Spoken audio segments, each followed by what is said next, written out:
Bonjour. En 15 ans, l'enseignement supérieur a beaucoup évolué en Fédération Wallonie-Bruxelles. Les décrets se sont succédés et ont complètement réformé l'organisation des études proposées par les universités, les hautes écoles et les écoles supérieures des arts. On peut légitimement se sentir perdu face à ces nouvelles règles du jeu. Nous vous proposons ici quelques balises. Tout commence par un premier cycle d'études appelé bachelier. Ce terme générique désigne en fait deux formations différentes, le bachelier professionnalisant ou bachelier de type court. Il prépare directement au marché de l'emploi. Le bachelier de transition ou bachelier de diplôme, par ailleurs, lui n'est pas prêt à l'emploi, mais prépare à la poursuite d'études dans un deuxième cycle appelé master. Le master s'appuie sur les acquis du bachelier de transition pour finaliser la formation et préparer au marché de l'emploi. L'enseignement supérieur de type court associe étroitement la théorie, la pratique et les stages en milieu professionnel. Ces étudiants, ces étudiantes sont formés pour agir sur le terrain dans le cadre d'objectifs professionnels précis. Le type court est organisé dans les hautes écoles et les écoles supérieures des arts. L'enseignement supérieur de type long se fonde, lui, sur l'analyse, la conceptualisation et l'expérimentation. Il dispense une formation à la fois générale et approfondie. Générale en premier cycle, le bachelier, et approfondie en deuxième cycle, le master. Ces étudiants, ces étudiantes s'y forment à une démarche scientifique polyvalente et développent une approche réflexive basée sur l'abstraction. Le type long est organisé, lui, dans les universités, mais aussi en haute école et en école supérieure des arts.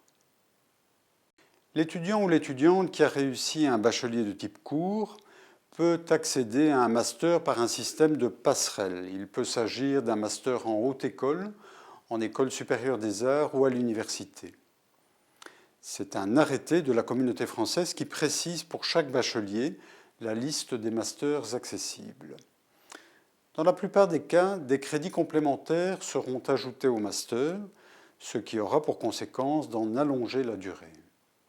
Le bachelier compte généralement 180 crédits répartis sur 3 années minimum. Le master, généralement 120 crédits répartis sur 2 années minimum. Le crédit est l'unité correspondant au temps de travail consacré par l'étudiant ou l'étudiante pour chaque cours.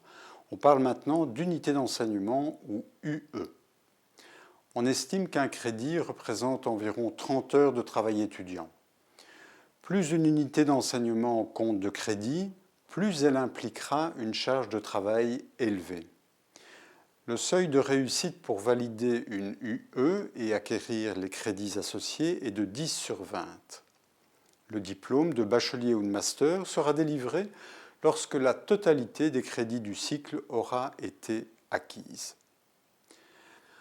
En résumé, 3 notions à retenir pour bien comprendre l'enseignement supérieur en Fédération Wallonie-Bruxelles: le crédit ou unité de mesure du travail étudiant, le cycle qui réunit en un tout cohérent un volume d'unités d'enseignement et qui débouche sur un diplôme de bachelier ou de master, et la passerelle, un processus permettant de poursuivre une autre filière d'études en faisant valoir ses acquis antérieurs. Pour entamer des études supérieures en Fédération Wallonie-Bruxelles, le certificat d'enseignement secondaire supérieur, CESS, est généralement suffisant. Mais il y a des exceptions. À l'université, l'accès aux études d'ingénieur civil architecte, de médecine et de médecine dentaire requiert la réussite d'un examen d'admission à caractère mathématique et ou scientifique. Et l'entrée dans les études supérieures des arts implique également le passage par une épreuve d'admission. Sa forme peut varier d'un établissement à l'autre, mais il porte le plus souvent sur les aptitudes artistiques et le projet du candidat, de la candidate. Notons enfin que si vous avez obtenu votre diplôme dans une école secondaire en dehors de la Fédération Wallonie-Bruxelles, vous devrez obtenir une équivalence administrative avec le CESS. Le baccalauréat international et le bac européen bénéficient toutefois automatiquement de cette équivalence. L'enseignement de plein exercice que nous venons rapidement de parcourir est dispensé par 6 universités, 19 hautes écoles et 16 écoles supérieures des arts. Il s'adresse aux étudiants et aux étudiantes prêts à s'engager à temps plein. Il existe toutefois d'autres formes d'enseignement après le secondaire. Un enseignement horaire adapté appelé promotion sociale d'une part. L'enseignement de promotion sociale propose notamment des bacheliers et des masters équivalents à ceux organisés par les hautes écoles et les universités. Et des formations par le travail regroupées sous le label alternance d'autre part et dispensées par 2 opérateurs, l'IFA-PME en région wallonne et l'EFP à Bruxelles. Promotion sociale et alternance permettent d'intégrer plus rapidement le marché du travail tout en poursuivant sa formation.